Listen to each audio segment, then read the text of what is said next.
Alright, here we are. Trying this for like take 10 bazillion.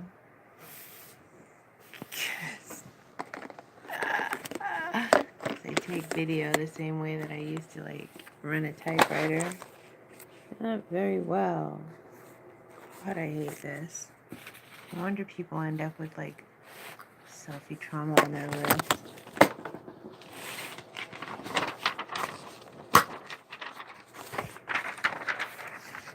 Not a big fan, obviously, of cameras. So,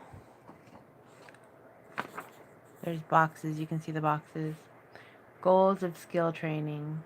The general goal of skills training is to learn and refine skills in changing behavioral, emotional, and thinking patterns associated with problems in living. That's like patterns causing misery and distress. So the top box is like behaviors people want to decrease, might want to decrease, and the bottom box is behaviors that you might want to increase. So behaviors to decrease are interpersonal chaos. And then it says something about this weird word that I don't think is the right word, but then emotions and moods. And I wrote roller coaster moods. So obviously I didn't get the word either at the other time. The other the behaviors to decrease are impulsiveness, confusion about self, and cognitive dysregulation, which means jumbled thinking. Gosh, jumbled thinking. Behaviors to increase include interpersonal effectiveness skills, emotion regulation skills, distress tolerance skills, and core mindfulness skills. And the shining word and. Like, oh yeah. So the shining word and. This is where I got digressive, where I was like, now, this is a poem and these skills will teach you things. Remember to be strong. Don't just think of these skills as things to help you get walked on. And I'm not a professional. I'm saying in my personal experience, I was a DBT client, not a DBT counselor or anything like that. I did do really well in massage school, and I was like pretty much the top of my class, but I only practiced briefly. However, I really love massage. I think it could heal the world, and I think it's funny that the 7 deadly sins, I knew pride, and I knew like, I guess I knew that one. I know the 10 Commandments, some of those, but yeah. So I knew pride, and I was curious about the other ones, and I want to know the other thing too. That's the flip side. The graces, the 7, I think, virtues. But anyways, I haven't got that part yet. But I massage and the 7 sins, and I hate that massage envy thing, because it just seems like a perversion of massage to me. And I'm sorry, but I was a licensed massage therapist, and I was really good, and I did graduate at the top of my class, not just for like the massage element of hands-on massage, but I'm talking about for the pathology and the kinesiology and the anatomy and physiology. Like, I did really well. I'm as surprised as anyone else, but it's my thing. So seeing massage envy, I just was like, that's just like perverse. And it turns out that it is, because envy is one of the 7 deadly sins.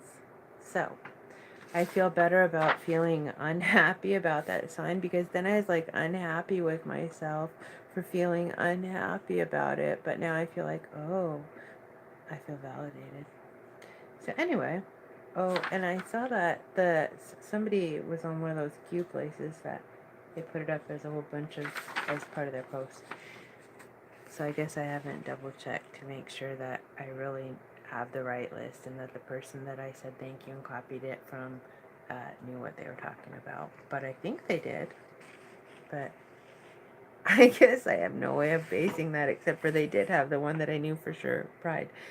So, the shining word and, which is a poem, and teaches us to say yes, and allows us to be both and keeps us from being either or, and teaches us to be patient and long suffering, and is willing to wait for insight and integration.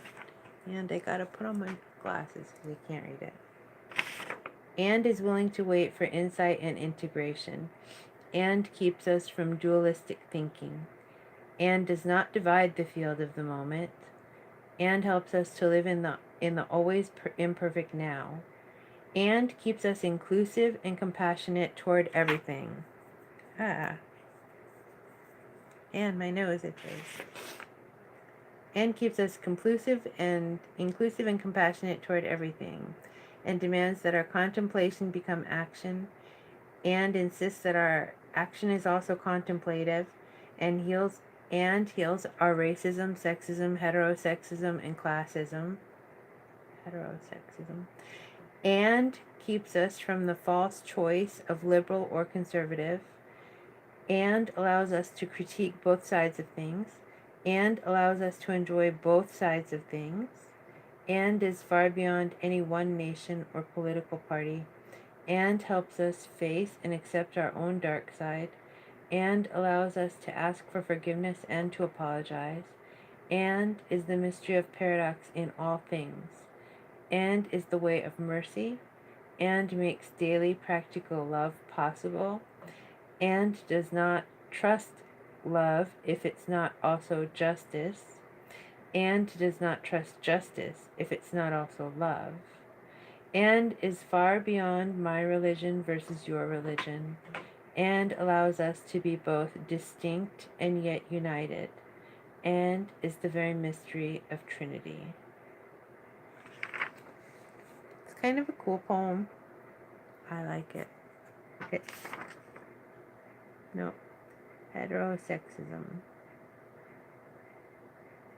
So, racism, sexism. Oh, I get what that one is. It's like, what is that? Alright, now I'm off. I'm off.